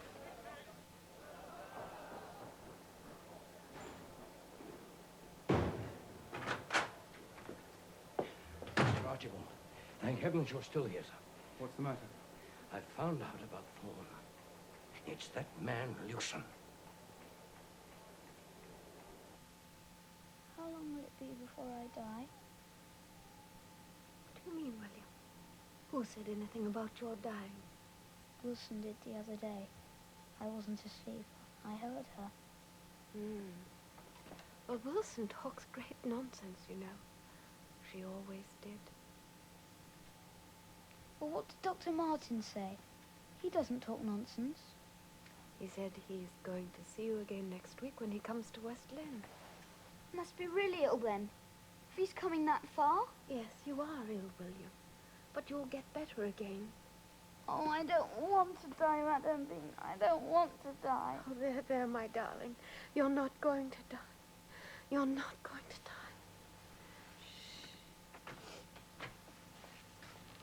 What, all in the dark?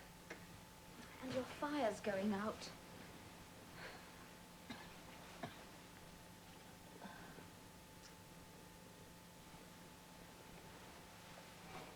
Who's that on the sofa? William! You ought to be in bed. Oh, no, Mama. Off you go. I'll come up and see you.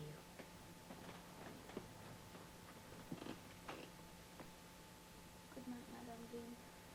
Good night, William. Sleep well.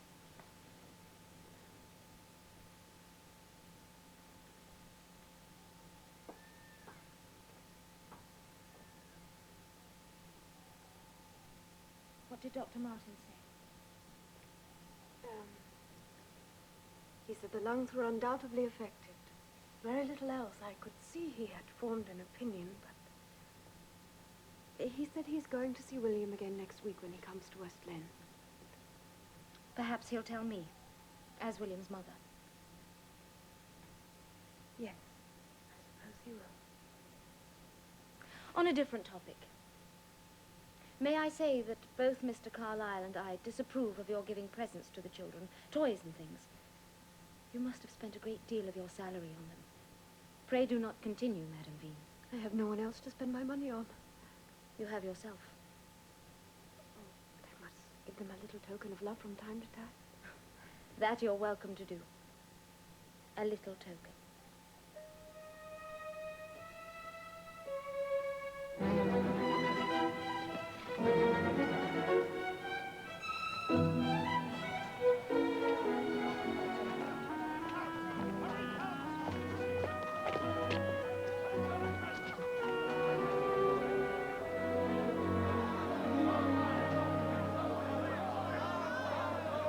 We will not have a poll at this point if you do not mind, sir. I'm trying to be. What's going on? They've demanded a poll. Who have? Lucian's men. But it won't do them any good. The show of hands was greatly in our favor. Almost unanimous. Where's Carlyle? Over there, with his wife. Carlyle forever! Carlyle forever?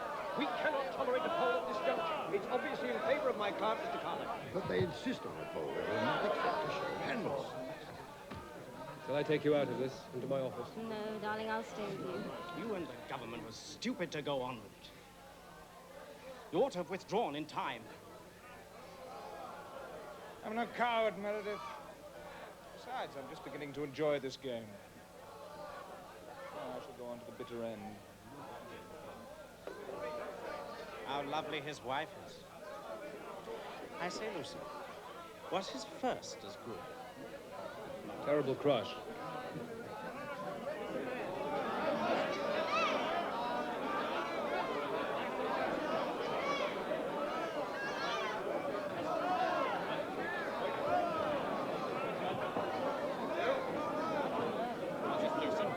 You're my prisoner. Take these things off me at once. Francis Lewson, I arrest you for the willful murder of George Hallijohn. The devil? I've had the warrant in my hand since yesterday afternoon. I couldn't come across you last night.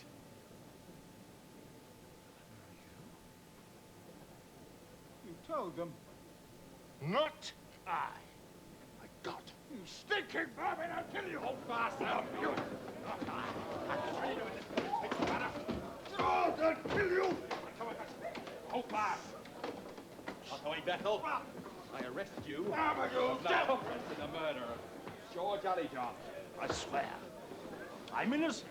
Well, you've only got to prove it. Come on. Clear through. Oh, what does all this mean? It means that your brother is free and safe. This is your doing, Carlyle! Lucian's been arrested! Hurrah! Hurrah! Lucian's been arrested! Come, please, William. Lucian's been arrested! I beg your pardon. I didn't know you were here, Doctor. I beg your pardon, Doctor.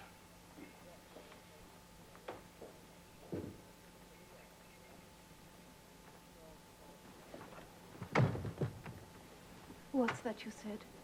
He's been arrested. For debt? No, for murder.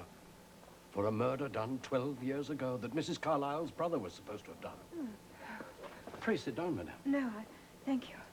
May I get you a glass of water? Madame Vane, is Dr. Martin there? Yes, examining William. Are you all right, madame? Oh, yes, I am just thirsty. Thank you, Mr. Dill. Well, that's enough of that, eh, William? Mr. Dill, look after William, will you please? Yes.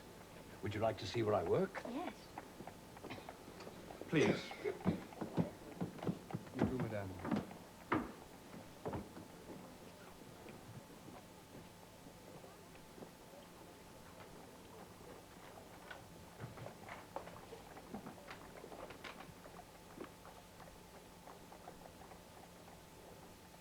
Dr. Martin, I must know the truth without disguise.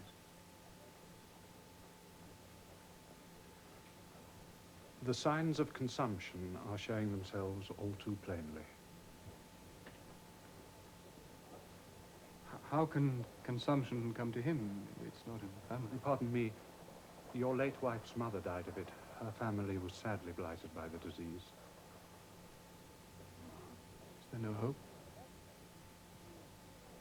None. The lungs are extensively diseased.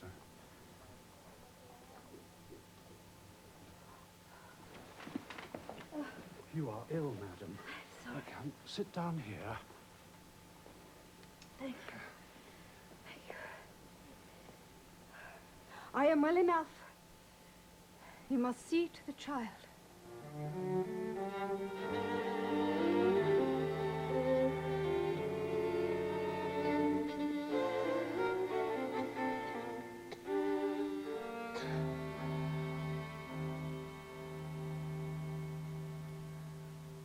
Madame Vane, do you think Mama will be there? I mean, Mama that was. Where do you mean, William? In heaven. She will be there. But can I be sure she will be there? I've nearly forgotten what she was like. Never fear, William. She has not forgotten you. Can I be sure she will be there? You know, she wasn't quite good. Do you think she grew good and asked God to forgive her? Oh, William, her whole life after she left you, her sorrow was greater than she could bear. And what? And her heart broke. What makes you so sure? I know it. But you could only know it by her telling you. Did you meet her abroad? Yes, I met her abroad. Oh, why did you never tell us? What was she like?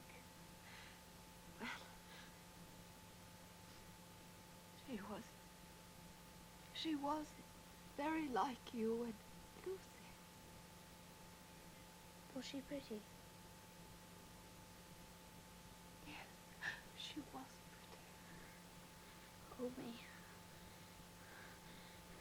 Don't let me fall, please. Don't let me fall. You can't fall, William. Don't fall. Let me You're fall, on the bed. please. Please don't let me fall.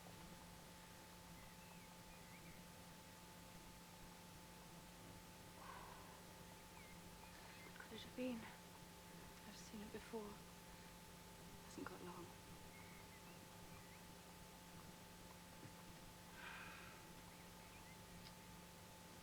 Well, I wonder how that beauty feels. I'm down in the prison in Limburg. I wonder how he feels after yesterday.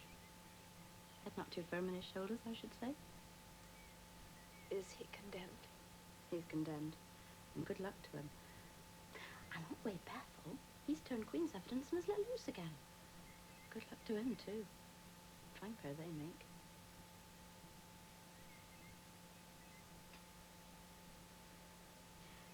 Would you like me to sit here for a spell? No. Ring if you want me.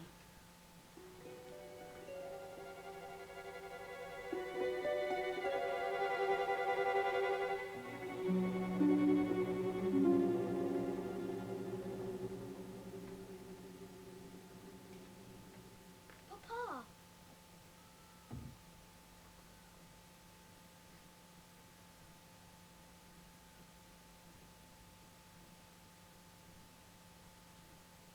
How are you, William? Worse, I think. Papa, I want Joyce. Yes, she'll be home soon. She's with your mamma. I'll fetch them off together. How shall I know Mamma in heaven? Not this Mamma. She will be in heaven, you know. Yes, yes. Madame Vane knows she will. She met her abroad, and Mamma told her. What was it, Madame? Mamma was more sorry than she could bear, and her heart broke, and she died.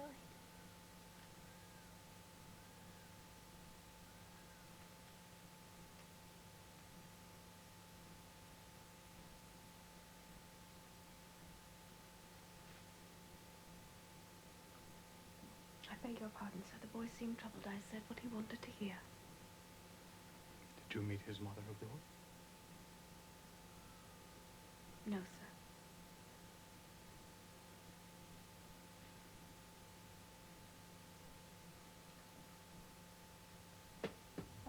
Don't, Papa, please. I like it dark.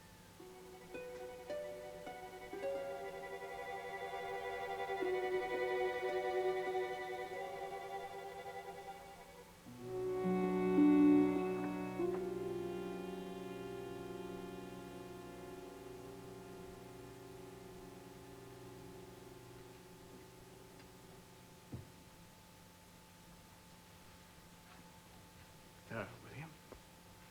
I've brought Lucy and Archibald. Goodbye, Lucy. I'm not going out. We've only just come back. Goodbye, Lucy. Goodbye, William. But I'm not going anywhere. Goodbye, Archie, dear. Goodbye. I'm going to heaven. To that bright blue sky, you know. Take them away, Madam Vane, please.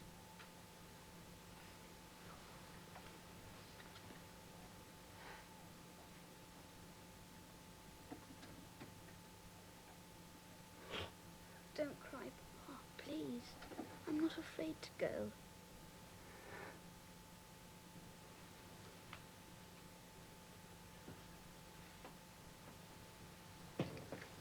Papa, did you know that Mamma's heart broke? Papa, did you know that Mamma's heart broke? I think it was because she hadn't got us. Yes, I think so, too.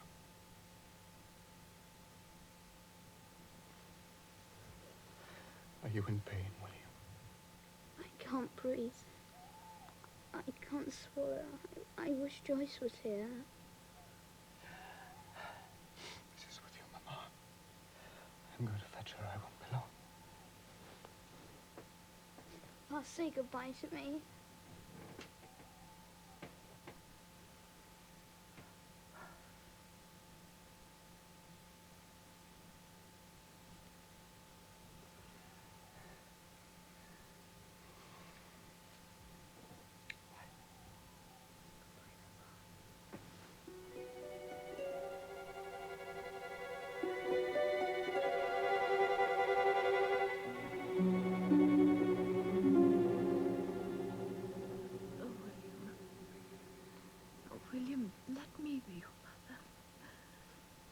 else gone for her? Not her.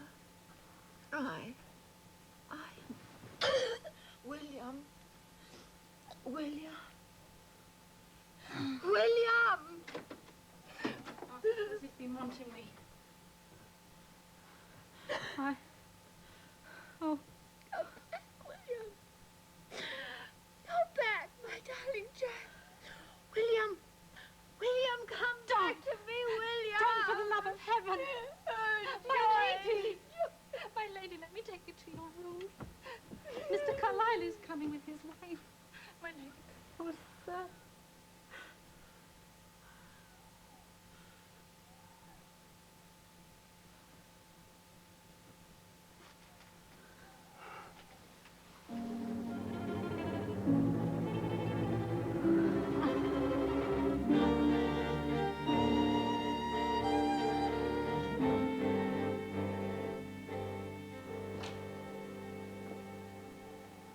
How is Madame Vane, George?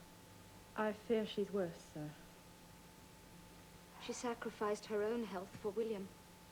Her strength seems beyond recovery. I hardly think she will last till morning. Archibald, is it possible that Madame Vane could have caught William's complaint?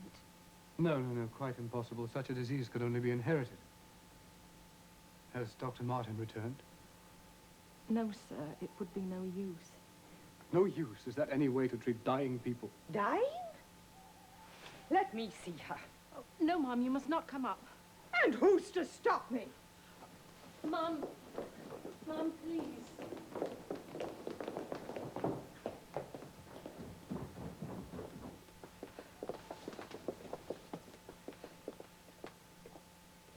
She be good to us.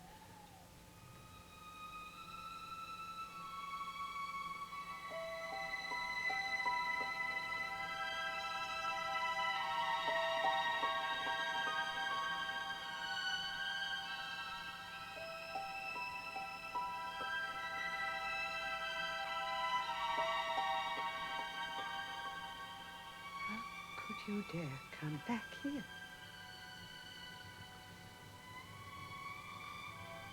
My children. Oh, forgive me. Forgive me. I could have made your home happier, and I wish I had done so. I have wished it ever since you left.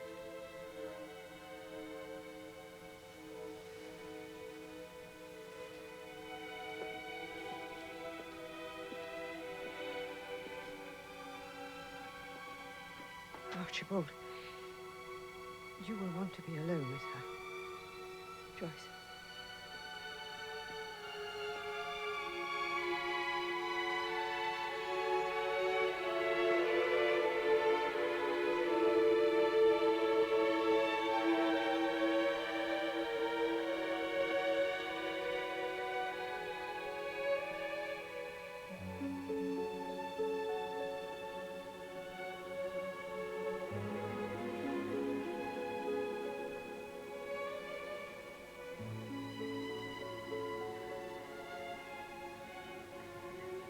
Forgive me, too.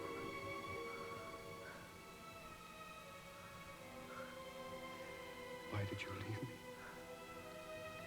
Mad jealousy of you. Mistaken jealousy.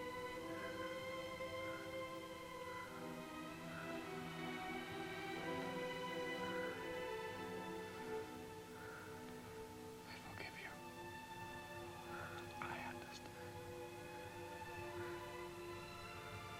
I am on the very threshold of the next world. Will you not say a word of love before I pass on to it? Only one word. My heart is breaking for it. You nearly broke my heart when you left me, Isabel.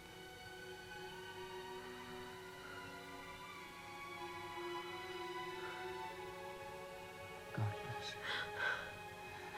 And take you to his rest in heaven.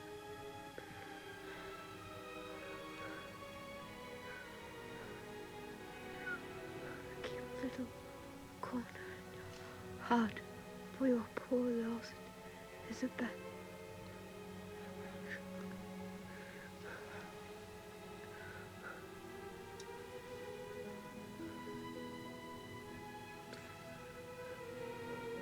Are you leaving me? You're growing faint. I must get help. It is not faint as I think, but death. Oh, farewell.